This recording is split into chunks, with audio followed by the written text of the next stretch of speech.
bom dia. Você acompanha agora a reunião da Comissão de Assuntos Metropolitanos da cidade de Campinas, que vai discutir questões de enfrentamento ao crack, iniciativa do vereador Antônio Francisco, politizador dos Santos. Nós voltamos em instantes. Até já.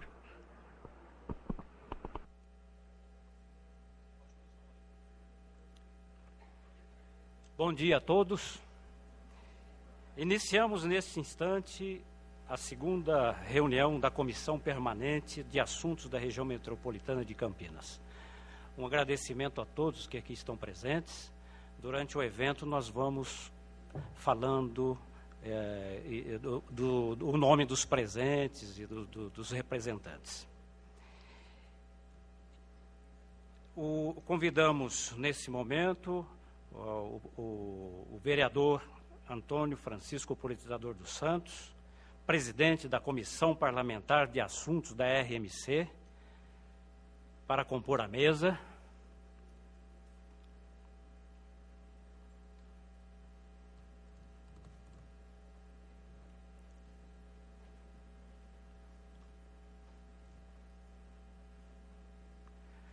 Convidamos também o ilustre palestrante de hoje, Dr. Antônio Carlos Malheiros, para compor a mesa, desembargador e coordenador da Infância e Juventude do Tribunal de Justiça do Estado de São Paulo.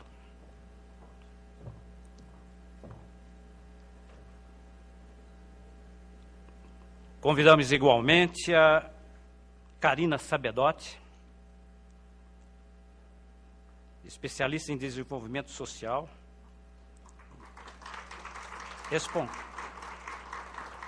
e responsável técnica da Comissão de Assuntos da RMC.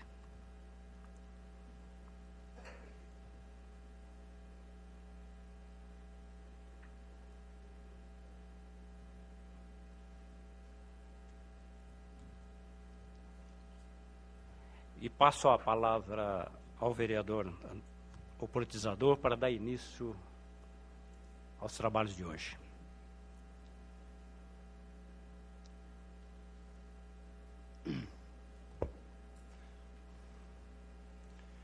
Declaro aberto às 19h52 o trabalho da segunda reunião parlamentar sobre crack e drogas. E convidamos a todos... Quero aqui agradecer ao público presente, as pessoas que deixam os seus lares, seus afazeres, né, para participar deste trabalho que é de suma responsabilidade do poder público para tomar um basta em toda essa situação que está acontecendo, não só em Campinas, mas em toda a região metropolitana de Campinas. E quero aqui agradecer condignamente os convidados também para participar desses trabalhos de questionamento, dessas inviabilidades administrativas, sobre a questão da droga em nossa cidade, e em toda a região metropolitana de Campinas. Com muita honra, eu quero aqui, primeiramente, agradecer o público que está aqui, para fazer um questionamento em conjunto, junto com as autoridades que representam esses trabalhos aqui junto à Câmara Municipal de Campinas. Desde já eu quero agradecer a todos. Muito obrigado.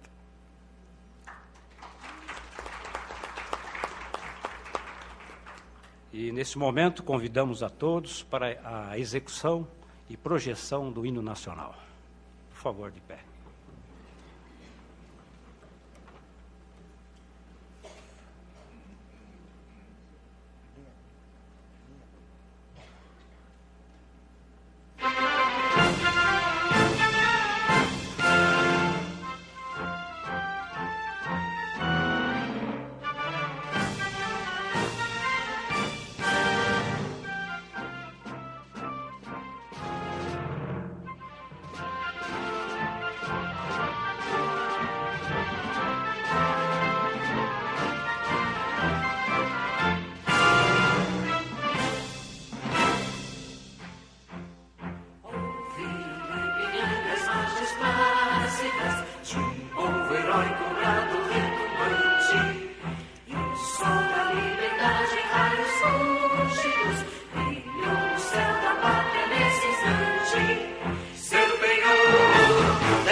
Neste momento, então, eu passo a palavra a Karina Sabedotti para dar início aos trabalhos.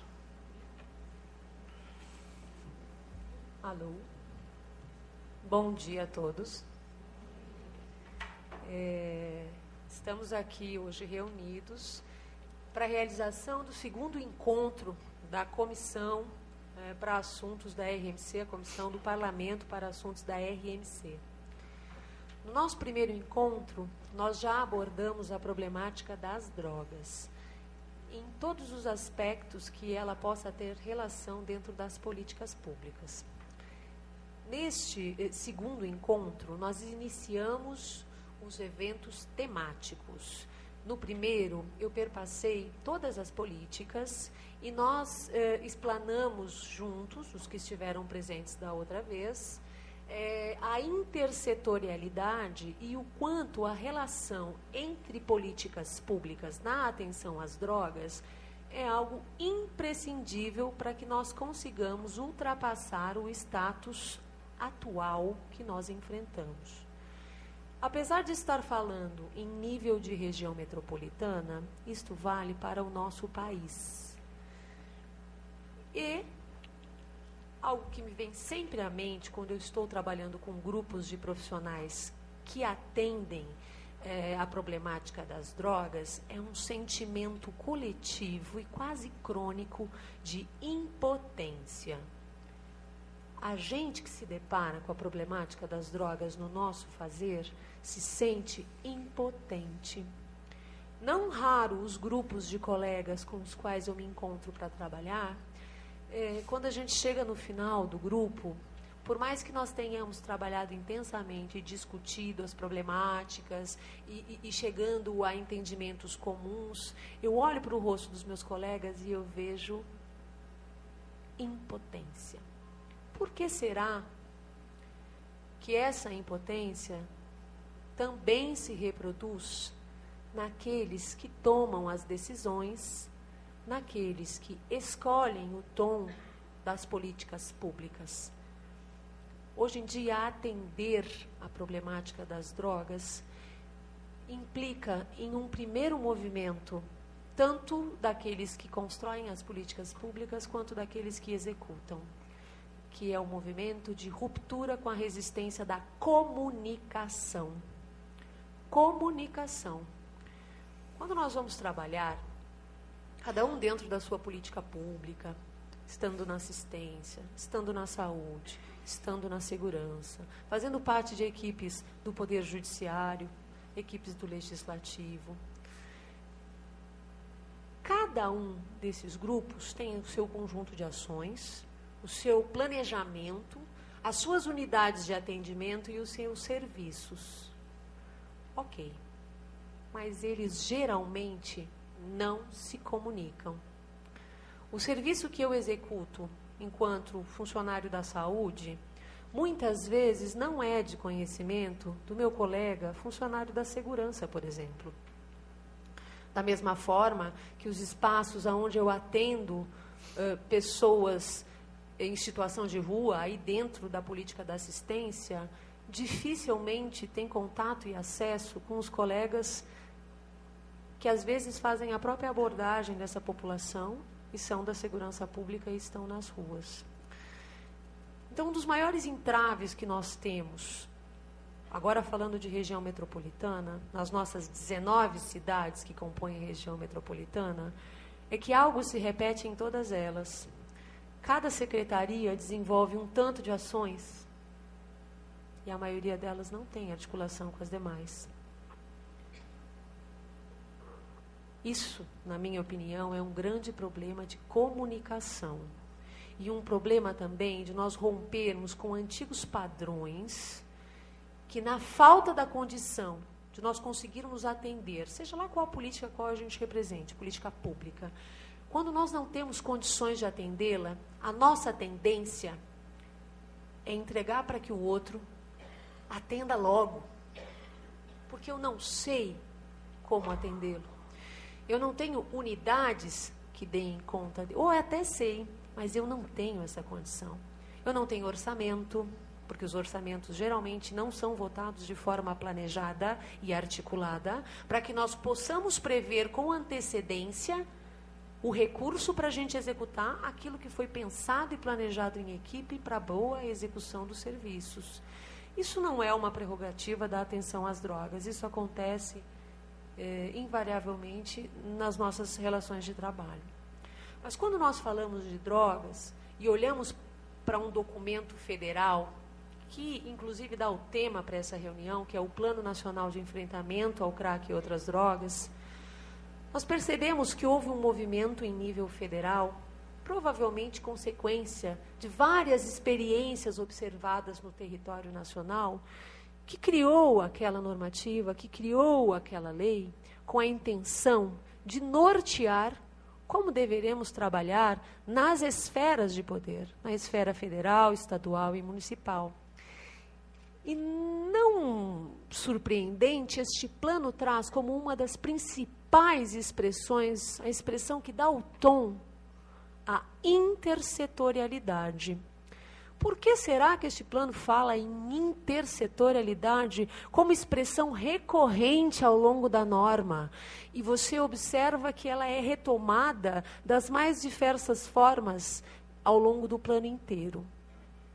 Porque a problemática droga pode ser vista, analisada e estudada sob diversos aspectos. Quando eu olho para a droga como uma questão de segurança pública,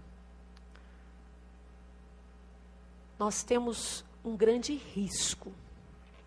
Até bem pouco tempo atrás, o comando e a determinação das normativas referentes às drogas era dado pelo próprio Ministério da Defesa. Eram as instituições da defesa, o Exército, que dava o norte em relação a como atenderíamos as questões afetas às drogas. Talvez porque entendessem que as drogas entravam pelas fronteiras e pelas divisas do país. Essa abordagem centrada na justiça, na segurança em especial, né? E no caso no Exército, a gente não está falando de segurança pública necessariamente, mas está falando da força militar. Quando isso fica nesse foco, vocês percebem que a gente não consegue olhar com clareza para outros lados? Se eu falo em tráfico, se eu falo de entrada de droga no território, eu estou falando de uma questão de segurança. Mas se eu viro os meus olhos e olho para o dependente, eu não posso olhá-lo com olhos de segurança pública. Esse é um grande erro que se manteve até bem pouco tempo atrás. Nós tratávamos no nosso país a questão das drogas como uma questão de polícia.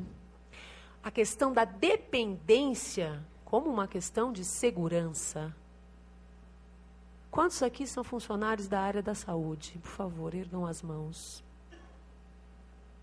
O tratamento e o atendimento do doente de dependência química, ele é prerrogativa de qual política pública? Tratamento. Saúde. Correto? Então, vocês, chegando a essa conclusão de que tratar a dependência química é uma questão de saúde, porque nós estamos falando de uma doença, nós podemos olhar para essa abordagem centrada na segurança pública e analisar alguns incidentes que aconteceram nos últimos tempos, em especial no nosso Estado. Vamos voltar os nossos olhos para o incidente ocorrido na Cracolândia. Lá nós tivemos uma abordagem, eu estou falando o que foi veiculado nos meios de comunicação, o que estava acessível aos olhos de todos, né?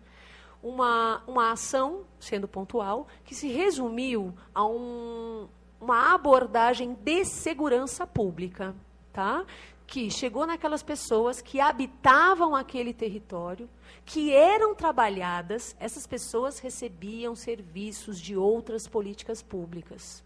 Ao contrário do que se fala, lá naquele território havia trabalhos das equipes de assistência social, havia trabalhos das equipes de saúde, havia trabalhos da justiça, havia um grupo de profissionais trabalhando com aqueles indivíduos, sujeitos de direito, fragilizados por uma doença, fragilizados pela dependência química. Naquele incidente, o que nós vimos foi uma abordagem amplamente equivocada, que desconsiderou um trabalho prévio de um grupo de técnicos, mas, acima de tudo, desconsiderou a dignidade da pessoa humana. A intenção naquele incidente, e eu vou me utilizar desse incidente para ir esmiuçando as políticas, que eu acho que fica mais gostoso, né? A intenção naquele incidente, qual era? Era atender o dependente químico que estava lá naquele território? Era dar uma solução eficiente e efetiva para aquela problemática? Me parece que não. Foi uma ação afoita, uma ação impulsiva e provavelmente com seus desencadeantes muito mais minuciosos do que a gente possa conceber, mas uma ação amplamente equivocada. Ok. Mas então, Karina, já que a gente está falando que a polícia chegar, pegar aquelas pessoas e encaminhá-las para onde? Que isso não está correto? Bom, o que a gente viu é que essa população passou a migrar dentro do território da cidade. Ela deixou de estar naquele ponto, mas ela passou a perambular, sendo perseguida pelo território municipal. Isto é uma ação de atenção às drogas? Acho que não. Acho que talvez seja uma ação higienicista. Uma ação que diz assim, vamos tirar debaixo dos nossos olhos esse, não é minha opinião, correto? Esse lixo humano que habita este espaço e que suja a cidade. Esse é o clamor. E, pior de tudo, é o clamor que a própria população faz. Olha que loucura, né? Tira daqui, eu não quero ver. Embaixo da minha janela, eu não quero isso. Isso traduzindo estas pessoas. Nós falamos muito na responsabilidade do poder público em relação à atenção às drogas. E falamos pouquíssimo na responsabilidade do cidadão comum. A responsabilidade do cidadão comum também tem uma relação direta com o poder público, quando você pensa que tudo aquilo que é feito, tudo aquilo que exige de ação dentro dos órgãos do poder público, o que acontece e é ofertado para atenção às drogas, tem de ser amplamente publicizado. Traduzindo, o que o poder público oferta de serviço tem que ser do conhecimento da população. E mais do que isso, espaços como este aqui, que tem como único propósito chamar as pessoas que moram nessa região metropolitana para que se reúnam, para que se encontrem e para que discutam aberta e claramente aquelas questões que, se não forem discutidas, fatalmente nós não desembocaremos em ações que tragam o real enfrentamento do crack e das outras drogas. A população comum tem de ser instruída, orientada, ela tem de receber subsídios, informações de forma maciça, para que ela possa construir o seu entendimento em relação àquela problemática. E que ela assuma, porque ela está citada no plano de enfrentamento ao crack e outras drogas, a sua parcela de responsabilidade, ocupando os seus lugares nos conselhos, participando nos conselhos municipais de atenção às drogas e quaisquer outros conselhos que, num dado momento, deliberem a respeito de assuntos relacionados às drogas. Nós, população comum, temos de assumir o nosso papel e sair dessa posição de inércia e esperando que o poder público tome soluções imediatas e mágicas. Lembram que lá no início eu falei da angústia de você pensar em como lidar com a problemática das drogas, pela sensação de impotência, correto? Correto. Essa sensação de impotência, para ser rompida, ela passa pela aceitação de cada um da sua responsabilidade em relação a este tema. De dentro da saúde, por exemplo, olha só como é importante o cidadão saber algumas coisas. No domingo, passou uma reportagem no Fantástico, falando de um modelo de atenção às drogas de Miami. Eu confesso que eu passei a reportagem inteira esperando que aquele senhor, que era o coordenador do programa em Miami, falasse a seguinte frase, que por sorte ele falou. Eles explanaram toda aquela estrutura, uma estrutura dita como capaz de recuperar de cada 10, 8 dependentes. E foram falando do trabalho, expondo aquele trabalho lá em Miami. No final, esse coordenador disse assim, ok, nós conseguimos sim, lá pelas estatísticas deles, recuperar, traduzindo, retirar da dependência 8 em cada 10 dependentes químicos que nós atendemos nesse programa. Porém, essa é a frase que eu queria ouvir, nós não nos limitamos a tirar essas pessoas das ruas. Tá aí. É isso aí, não basta tirar da rua, não basta chegar com uma viatura e tocar o pessoal de uma praça para outra. Isso não é uma ação articulada e a população tem de saber disso. Nós temos direito a ações muito mais organizadas, planejadas e articuladas. E com a participação popular nessas políticas públicas. Como conselhos, audiências como essa, públicas, né? Encontros como esses que se propõem ao esclarecimento. E que, se nós tivermos sorte e perseverança, encontros como esse podem se tornar regulares ao ponto de nós produzirmos desejos e normativas que emanam da população da região metropolitana de Campinas. Correto? Esse é o nosso quinhão nessa história toda. Enfim, este modelo nos mostra que quando você vai tirar o indivíduo da rua, e aí tem um elemento em especial que o crack tem, que faz com que ele seja mais perverso de cara, o crack atinge principalmente os mais vulneráveis dentre os vulneráveis, né? Aqueles que têm maior vulnerabilidade social, né? Maior fragilidade de vínculos, são os que estão engrossando os números nas nossas praças, nas ruas. Isso se torna evidente, inegável. E por sorte e por evolução dos direitos humanos, não podemos mais fazer o que se faria com essa população em outros tempos. Se ações desarticuladas não são a solução, qual seria uma boa proposta para que nós, enquanto região metropolitana de Campinas, delimitando o território, 19 municípios, pudéssemos aqui no nosso espaço ter ações eficientes? Gente, na minha opinião, e agora eu falo enquanto representante técnica da Comissão do Parlamento, nós já temos um viés federal, que é o Plano Nacional de Enfrentamento ao Crack e Outras Drogas. Ele tem pontos que devem ser discutidos, porque existem pontos polêmicos ainda. Mas ele está aí para isso, ele é uma normativa recente. O plano fala o seguinte: na criação, claro, inicialmente, dos conselhos municipais de atenção ao crack e outras drogas. Formando os conselhos, espaços que vão analisar as propostas, né, analisar aquilo que é apresentado pelo poder público, contar com a participação popular na propositura e alteração daquilo que não se pareça com o necessário e que o desejado por esse conselho. A partir da criação de conselho, o plano de enfrentamento propõe a criação de um comitê gestor. Esse comitê gestor, sendo bem objetiva, no meu entendimento, em nível municipal, deveria ser composto pelos gestores das políticas públicas envolvidas, citando assistência social, segurança,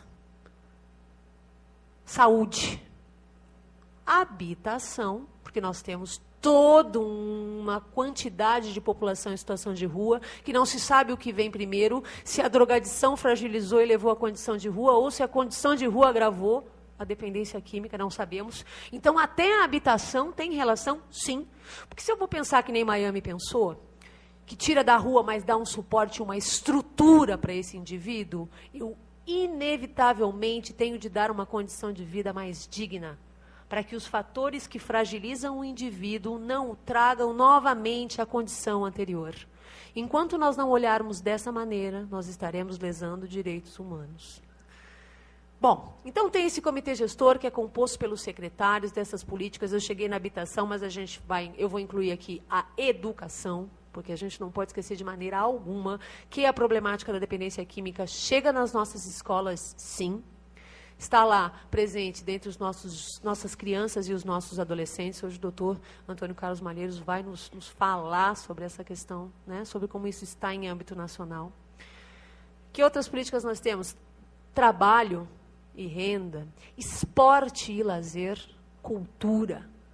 Né? O quanto nós conseguimos trabalhar a prevenção quando chegamos antes e fomentamos valores e trabalhamos valores através de políticas públicas que não tenham necessariamente uma relação direta com a droga ou com o dependente, mas que vão trabalhar no eixo da prevenção, um dos 4 eixos previstos no plano de enfrentamento. Nós estamos falando de prevenção, repressão, reinserção social. Alguém me ajuda? Alguém me dá uma cola? Tem o 4º que eu esqueci. Tratamento. Quem falou tratamento? Jane de Americana. Muito bem. CREAS de Americana representado. É isso aí. Tratamento. São 4 eixos. Todas as ações que nós formos pensar dentro do nosso município, aqui sendo prática em relação à gestão pública, elas têm que considerar esses 4 eixos. E dentro desses 4 eixos, eu tenho de planejar as minhas ações. Qual é o 5º, Maurício? A pesquisa e o ensino. Redução da oferta. Isso. Aí você está esmiuçando como a gente trabalha esses elementos, né? Vejam, esse comitê gestor, dentro das nossas cidades, composto pelos secretários de cada pasta, deve, em primeiro lugar, em cada política pública, desencadear um processo diagnóstico. Se eu não sei o que eu tenho, eu não sei o que eu não consigo atender e eu não vou saber o que eu preciso ter.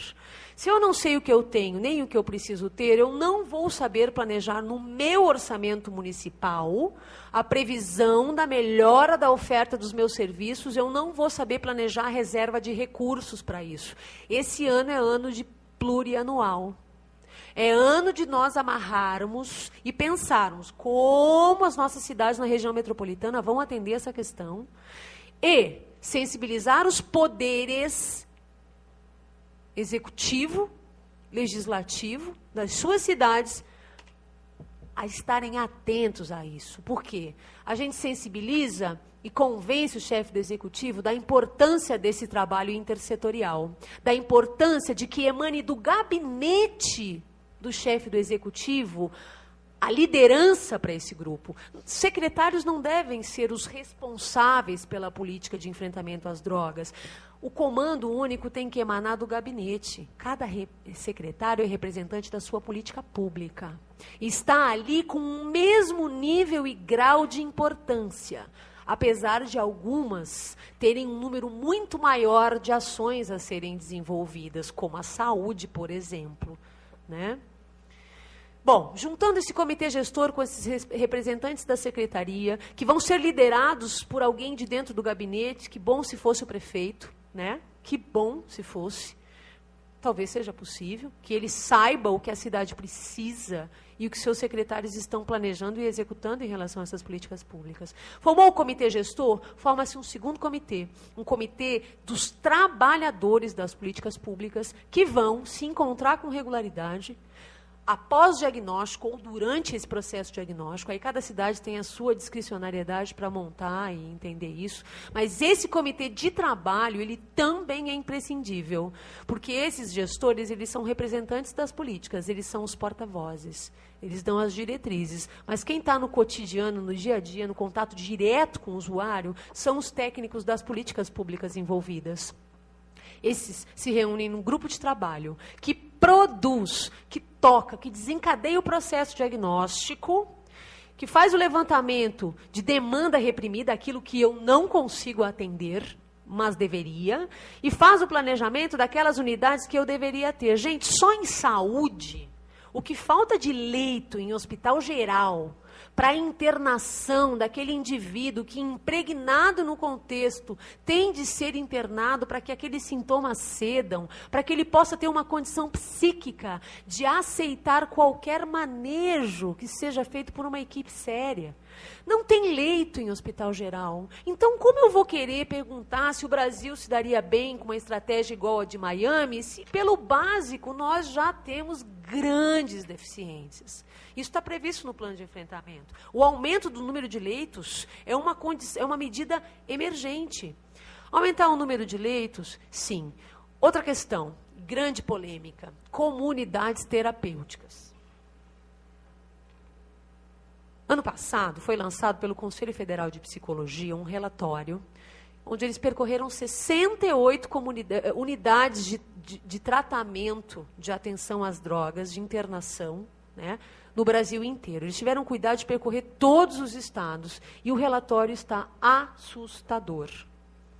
Isso significa que comunidade terapêutica não serve para prestar atendimento? Não, vamos pensar além. Por mais que nós tenhamos um sistema único de saúde que precisa ser melhorado, que precisa ter as suas unidades ampliadas, que precisa ter a sua estrutura realmente implantada, com casas de acolhimento para o tratamento das pessoas que saem dessa internação em hospital geral ou que estão nas equipes atendidas pelos CAPs, mas que precisam de uma outra abordagem. Se o SUS não tem essas unidades, mas existe a demanda da população que precisa desse tratamento, o que eu faço? Eu nego a realidade ou, opção B, eu faço um controle e uma fiscalização dessas unidades como unidades terapêuticas, separo aquilo que é joio daquilo que é trigo e capacito e fortaleço os serviços que são sérios.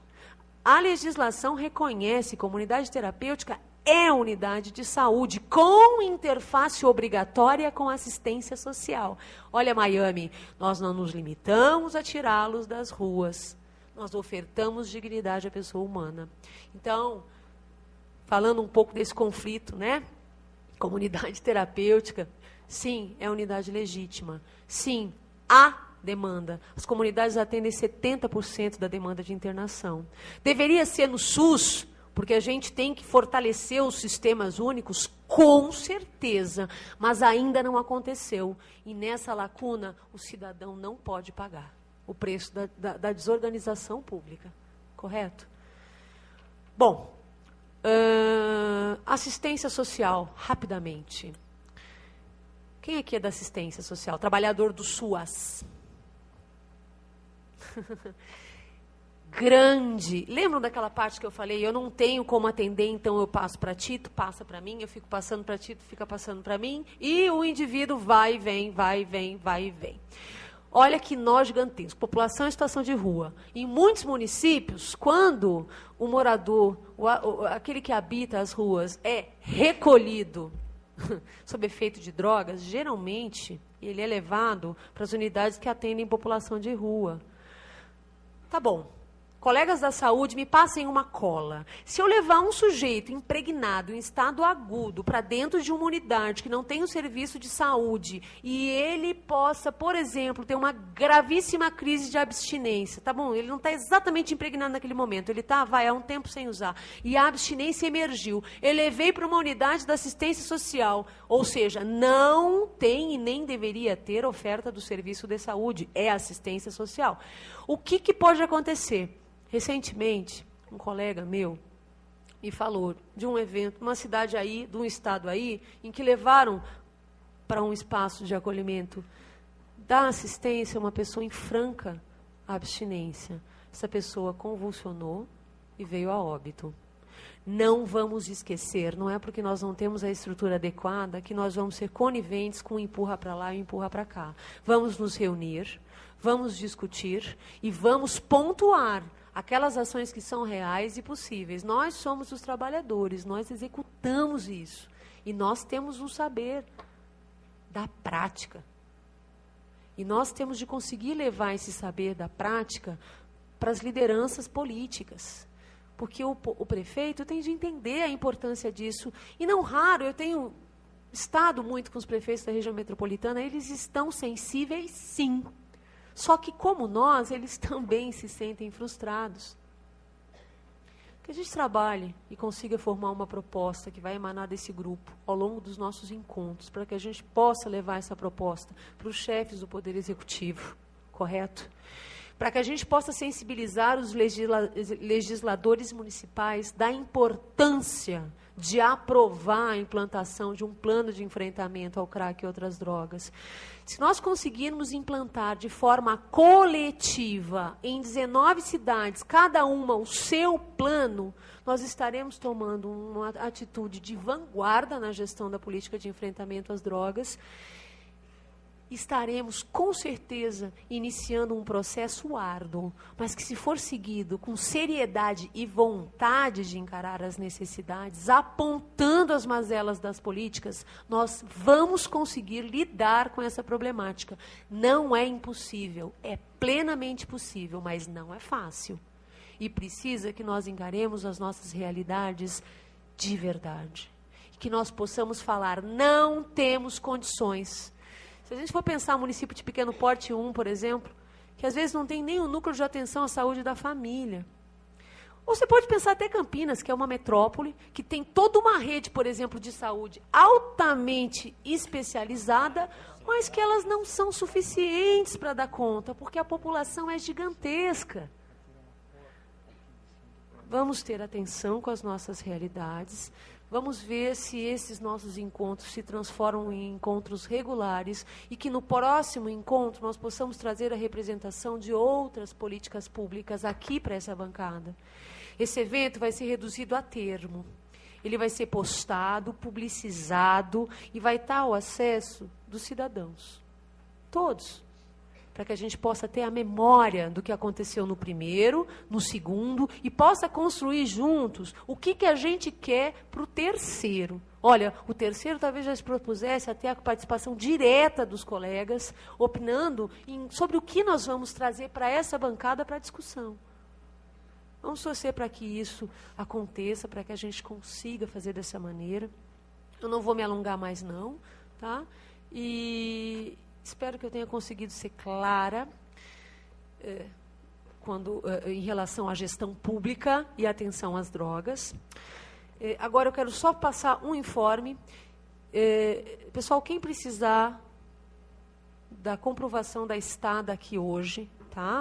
Não é um certificado, mas é um atestado, uma comprovação, não sei o nome técnico disso, de que vocês estiveram aqui, vocês procurem a Regina, aquela moça bonita de camisa branca ali na frente, e ela vai entregar esse comprovante para vocês, tá bom?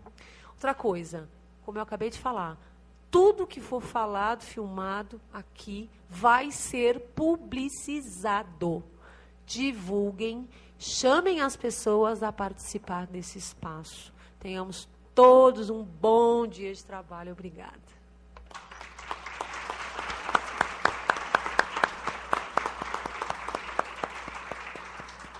Como a Karina falou em publicidade, eu quero informar também que esse evento está tendo uma cobertura ao vivo da TV Câmara, Canal 4 da NET.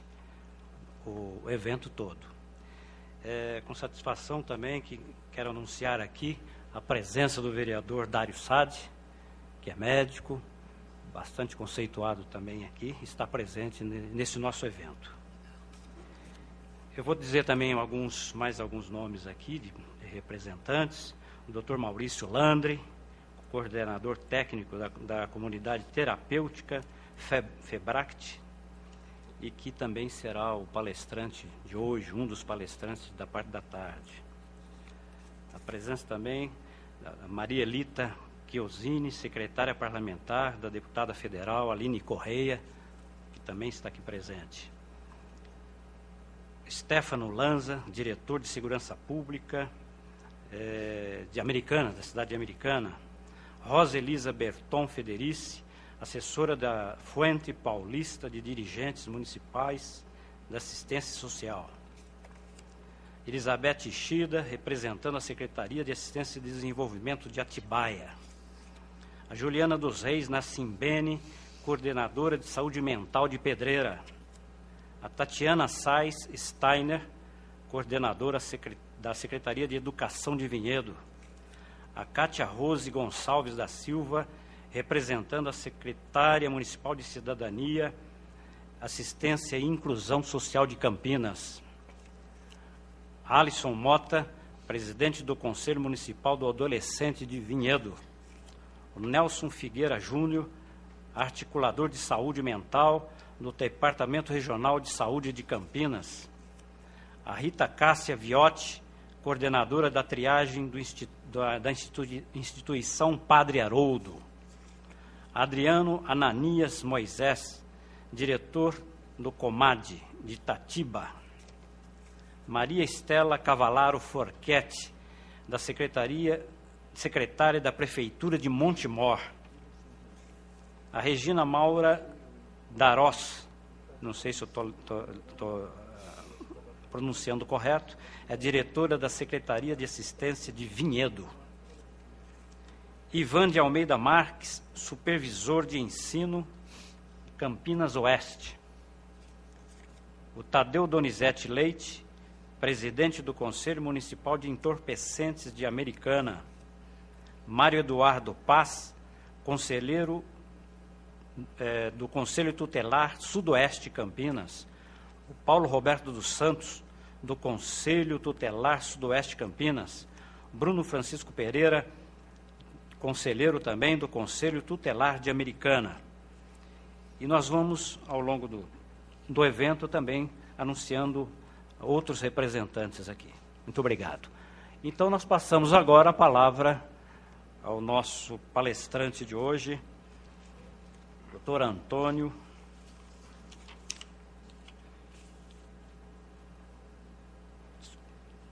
Antônio Carlos Malheiros.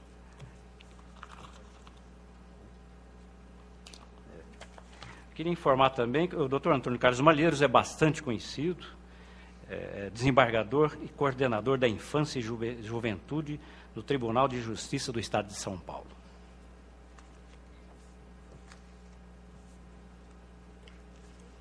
Muito obrigado.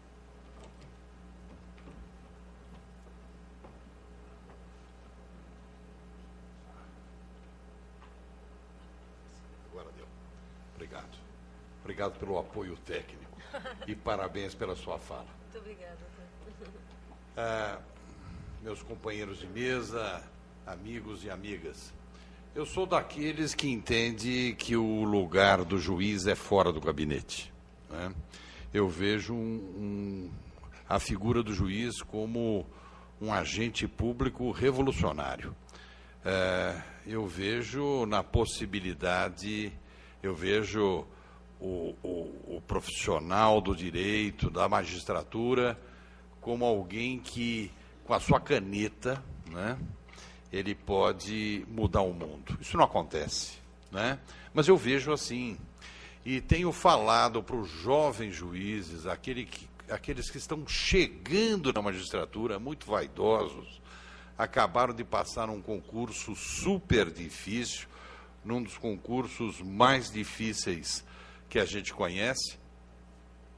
Então chegam muito vaidosos, eu digo na lata para eles, assim que eles chegam na escola da magistratura, eu falo, olha, vocês sabem tudo de direito, mas provavelmente, se vocês continuarem vaidosos e fechados desse jeito, vocês vão continuar entendendo muito de direito, mas não vão entender nada de justiça. Vocês precisam continuar a estudar nos livros acadêmicos, não há dúvida, mas vocês precisam também dar um tempo e sair dos gabinetes e estudarem no grande livro da vida.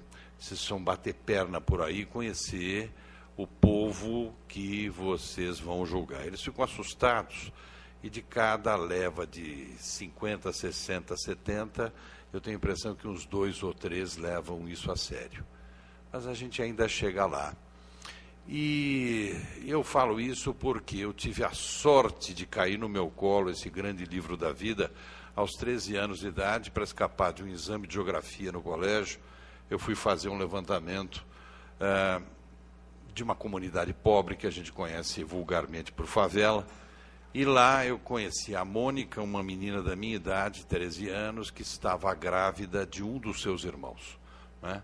A Mônica morando com os seus irmãos no pequeno barraco e dormindo no mesmo colchão que eles, outros 5, que 5 irmãos da Mônica, um deles, e a Mônica não sabia quem era, havia engravidado numa noite. Então aquilo veio como um raio na minha cabeça, eu não consegui sair nunca mais da grande favela da vida, essa que é a verdade, né?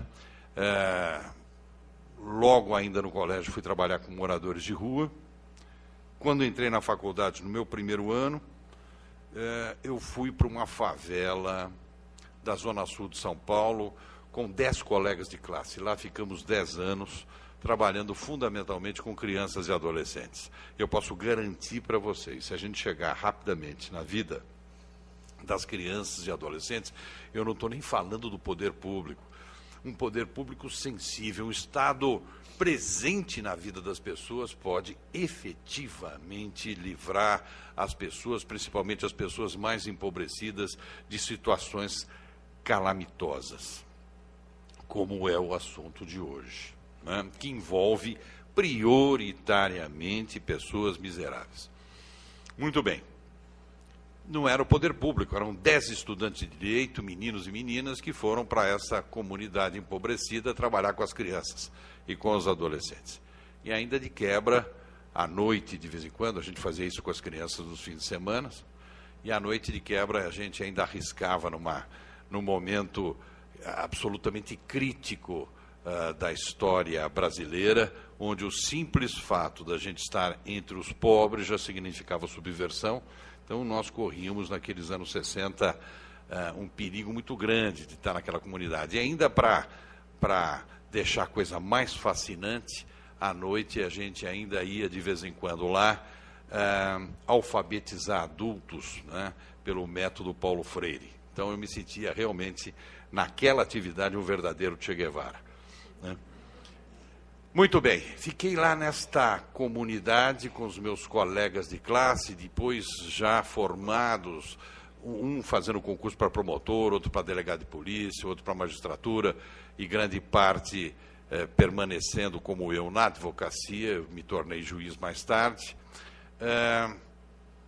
Nós ficamos lá, e eu posso garantir para vocês o seguinte: se a gente trabalhar na vida das crianças e adolescentes, eles vão crescer e as coisas vão ser diferentes no lugar onde eles moram, né? Há 2 anos atrás eu voltei e, emocionado, notei o óbvio: eles cresceram e se tornaram adultos, né? Isso foi nos anos 60. E o estado paralelo, que é o estado do tráfico, do crime organizado, não chegou nesta favela. Aquela geração que nós formamos de crianças e adolescentes, e não adianta só bope na tomada de morro se o social não for junto, não é? E se a gente não trabalhar com o povo, nós não vamos conseguir nunca botar ordem na casa, não é? A atividade policial é importantíssima, eu não nego, não é? Mas se a atividade policial não vier com metas sociais sérias, é inútil. Muito bem. Depois disso, fui trabalhar nas ruas, onde eu fiquei 15 anos trabalhando nas ruas do centro da cidade, com população de rua, principalmente dando já novamente ênfase às crianças e aos adolescentes. E as drogas, nos anos 70, 80, eram outras, principalmente até a metade dos anos 80. O que predominava nas ruas de São Paulo era a cachaça, era a maconha, não é? Cola de sapateiro, thinner, aquelas coisas que a molecada vai cheirando por aí. Cocaína, nos anos 70, era de uma extravagância total. Tinha cocaína nas ruas? Tinha. Mas era uma coisa assim diferente, era uma coisa muito difícil. E eu acabei conhecendo um rapaz, filho da classe média, filho de um engenheiro e de uma professora de 15 anos de idade, que era viciado em cocaína. Tinha sido expulso de casa, porque ele estava vendendo as coisas todas de casa, para comprar cocaína. Tocaram ele para fora, ele foi para as ruas, Praça da República. Como é que eu vou conseguir comprar cocaína? Vou me tornar um trombadão. Então, maior do que eu, ele vinha correndo, dava um empurrão nas pessoas, pegava mala, carteira, o que podia, arrumava dinheiro para comprar cocaína. E eu fui me aproximando desse menino, fui me aproximando. Nesta época eu era advogado, levei o garoto para trabalhar no meu escritório de advocacia. Voltou para a escola, voltou para a família, não é? E recaída. Muito bem, fui buscá-lo, eu trabalhava mesmo nas ruas, para mim não era nenhuma dificuldade, fui buscá-lo novamente, novo tratamento, família, escola, trabalho e recaída. Foram 7 recaídas desse rapaz em cocaína. E eu posso garantir para vocês, a cocaína, que é a mãe do crack, é uma brincadeira perto do crack.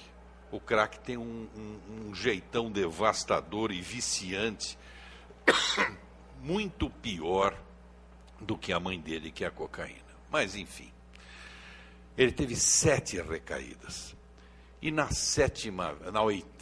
oitava, 7 recaídas, e, portanto, na 8ª tentativa de retirá-lo das ruas, eu coloquei a mão no ombro dele, lá na Praça da República, acho que apertei o ombro dele, falei: cara, você é muito chato, você é um pé no saco. Eu não aguento mais você. mas de uma maneira ou de outra passei a amar você como um filho, né? Eu sou daqueles que acredita, inclusive com aspectos jurídicos, da formação de elos familiares provocados pelo afeto, né? Com efeitos jurídicos. Então, quando eu falei para ele que ele era um filho, em face do afeto que eu tinha por ele, era sério o que eu estava falando. Eu falei, olha, mas de um jeito ou de outro passei a amar você como um filho, eu não vou desistir de você. E ele dessa vez saiu e não voltou. Hoje ele é um professor da Fundação Getúlio Vargas, é um administrador hospitalar de renome, e desenvolve nas ruas de São Paulo já há muitos anos um trabalho com crianças e adolescentes sem drogadição que é notável.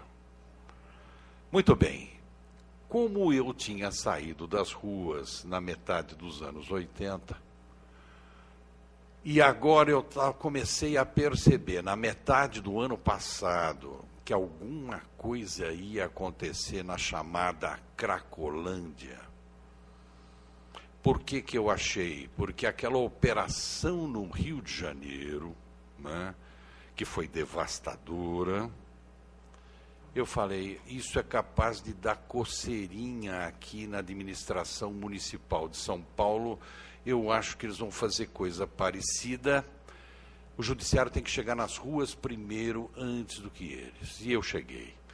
E cheguei mais ou menos quando já estava sendo anunciado que, diante de um parecer da Procuradoria Municipal, né, as pessoas que estavam em drogadição na chamada região da Cracolândia Central, que chegou a ser a maior Cracolândia do mundo, esta Cracolândia da região central. Não é a única Cracolândia de São Paulo.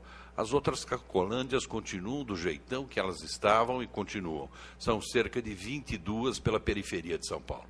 Mas eu estava me referindo, e a notícia, aquele parecer da Procuradoria Municipal, se referia à possibilidade de retirada daquele pessoal ali, todo mundo ser internado na marra. Eu falei, bom, ou é agora ou nunca. E, pumba, numa coletiva eu falei, o judiciário está indo para a rua com audiências concentradas, né? O que é audiência concentrada, doutor? Audiência concentrada é uma operação interdisciplinar, né? Uma operação judicial, mas com um enfoque interdisciplinar, né? Onde eu pretendo ir para as ruas sem gravata, para a gente sentar em caixote de bacalhau. A gente quem? Né? Juiz, promotor e defensor público, juntamente com o pessoal da saúde e o pessoal da área social, né? Vamos ter audiências em plena rua, laptop no colo e vamos que vamos. E anunciei isto, o que deu uma freada nas intenções de tomada da Cracolândia na metade do ano passado, e assim fui evoluindo, indo para a Cracolândia todos os dias, se não era de manhã era tarde, se não era tarde era à noite, e preferencialmente de madrugada, quando eu podia sentir mais de perto a tragédia daquelas pessoas todas. Mas, conforme eu fui chegando na metade do ano passado, eu falei, pô, mudou tudo, as ruas não são mais as mesmas, as drogas não são mais as mesmas, tudo mudou. Vou chamar aquele meu filho, né, ex de rua, e que continua nas ruas agora do outro lado do balcão, para trabalhar comigo nisso, né?